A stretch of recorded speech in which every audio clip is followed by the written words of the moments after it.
Hey, I'm strummerdood or mad or whatever, I don't know. So The Wolf Among Us just wrapped up its 9-month-long season, and upon checking back at the first episode, I noticed how early Telltale established many of its motifs and plot twists, as well as its theme in its opening scene, which is pretty miraculous since I think a lot changed between that first episode and its subsequent releases. So I'm gonna spoil the entire game by talking about the first 15 minutes of it. Enjoy. During the opening scene, we get some fairly basic foreshadowing, a shot of Gothic Bridge which later serves as the entryway into the main antagonist's lair, Mr. Toad's financial issues that may lead to his exodus out of Fabletown, but the most interesting hints to me concern the game's subtext. Following a taxi ride to a ramshackle tenement building in the Bronx, we get our first interactive conversation with the character Mr. Toad, who holds thinly veiled contempt for our Sheriff Wolf. Bigby!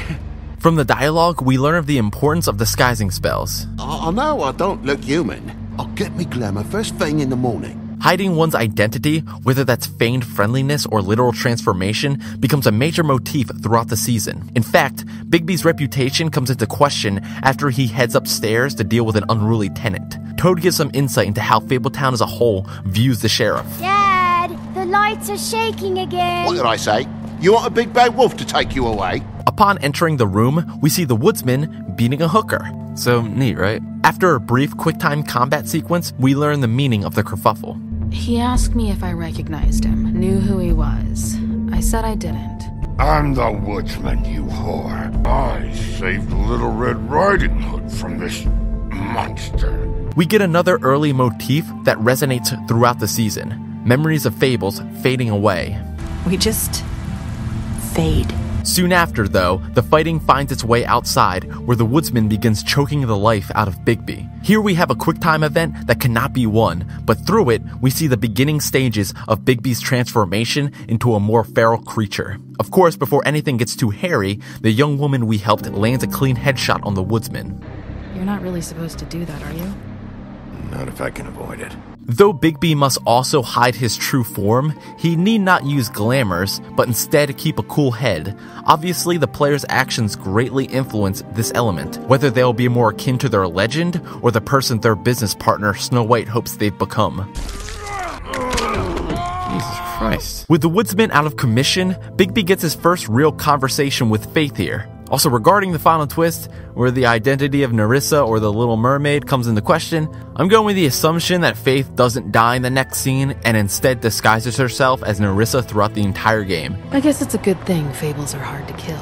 Speaking of which, the comics go into more detail, but essentially, the more significant the fable in the mundane human world, the harder they are to kill. Another hint to our motif of forgotten fables, albeit not as obvious. I feel like we've met before. The player and Bigby share a commonality in their ignorance of faith here, an emotional thread carried throughout the series to further emphasize the fading memory of some fables. A similar exchange occurs when first meeting Nerissa. You're trying to place me. Like our conversation with the Little Mermaid here, direct questions get a snowballed response. These lips are sealed. These lips are sealed. Right after, she points our attention to an important accessory. Hey, you like my ribbon? Do you like it? Obviously, the dialogue here foreshadows the final twist, but the exchange also hints at the truth behind the stripper joint, the pudding and pie, and the ribbons of its co-owner, Vivian, which restrict its wearer from relaying sensitive information. I'm answering them the best that I can. Soon after, Bigby remarks it'd be bad if Faith shows up to the other co-owner, Georgie Porgy here, empty-handed. Whether you give her money or not, she will remain short of the cash owed to her by the woodsman. Not only can this guilt the player when Faith is later found dead, but it points to the pimp as a prime suspect. I killed him, so what? Faith then delivers a line that both touches on the identity motif and the player's general contribution to the game. You're not as bad as everyone says you are. This line also ends up being Nerissa's final words to Bigby and what sets off the flashbacks that question her identity. I'll see you around, Wolf. Though at face value, Faith's final words seem ironic, they actually serve as a slight nod that Bigby will later meet her under the guise of Nerissa. And as Faith walks away, she passes underneath a very prominent sign that reads, King. Funny since that role is vacant in Fabletown with the absence of the town's mayor, King Cole.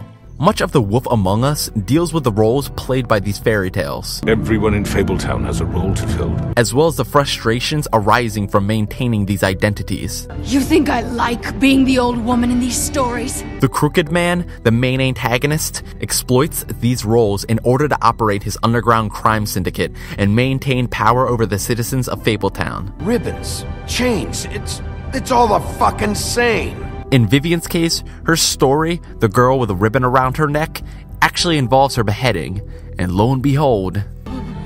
Vivian, no! Meanwhile, Georgie kills 2 women because he must play his role according to the Crooked Man. I did what I had to! You didn't have to do anything. It's easy for the player to tell them to break their shackles because the basis of the gameplay depends on player choice. But ironically enough, in the end, that choice means little since Faith really set the breadcrumbs for Bigby to capture and indict the Crooked Man. To avoid fading away as another insignificant fairy tale in Fabletown, Faith plays a role as the Donkey Skin Girl, a young woman escaping her father's kingdom using a coat made of ass hair. Faith, Lily, and we had this plan. We're gonna find a way out. Her first attempt was obtaining photographic evidence of Deputy Mayor Ichabod Crane with the second victim, Lily, glamored as Snow White. Faith, Lily, and Nerissa intended to use the picture to escape the pudding and pie, but a nervous Nerissa squealed to Georgie. Since the characters of The Wolf Among Us all play their role pretty accordingly, we may suppose that Nerissa glamored herself as Faith in order to take the fall for her betrayal. Faith then glamours herself as Nerissa and stays under that guise for the remainder of the story, like a coat made of donkey skin. From there, she gets Bigby invested in the death of an otherwise insignificant fading fable, I left Faith's head at your doorstep. leads him to Lily's crime scene, Would you like to make an appointment with me? leaves the photographic evidence of Crane with the murder victim, She stole a picture of Crane and Lily together. gets Wolf back on the scent of the case, You should go on to your next business. and finally lies and testifies against the Crooked Man. We all heard you say it. I wasn't gonna let him get away with it because of a stupid technicality. You're just playing the role Faith knew you would, of the big bad wolf on the case. We all got our roles to play, Wolf. With the absence of King Cole, the struggle of power over Fabletown appears to be between the Crooked Man and the duo of Snow White and Bigby Wolf.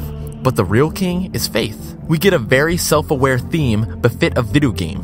As players, we must fulfill the role given to us by the designers, as we're never truly free, ironically appearing in a video game about choice. Perhaps in this case, it's not what happens, but how it happens. And we're told these truths 15 minutes into the game. Just goes to show you, you can't have faith in a mermaid's tail. Get it?